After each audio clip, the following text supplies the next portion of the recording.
Nung napanood ko yung vlog ni Kuya Mikmik, ang na-realize ko ay the higher the octane, possible nga talagang mag-perform ng mas maayos yung makina. Sa mga hindi nakakaalam, pag may mga question ako or technical question, may mga pagkakataon na mini-message ko talaga si Kuya Mikmik.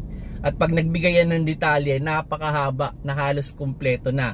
Pero yun nga, ang na-realize ko doon sa vlog niya, na in-explain naman niya ng mas madaling maintindihan, pwede nga talagang mag-perform ng mas maayos ang ating makina kung higher octane yung ikakarga natin sa ating kotse. Dahil nga mas, sabihin natin, mas perfect yung pagkumbas o pagputok ng fuel sa loob ng engine, so pwede talagang mag-perform ng mas maayos.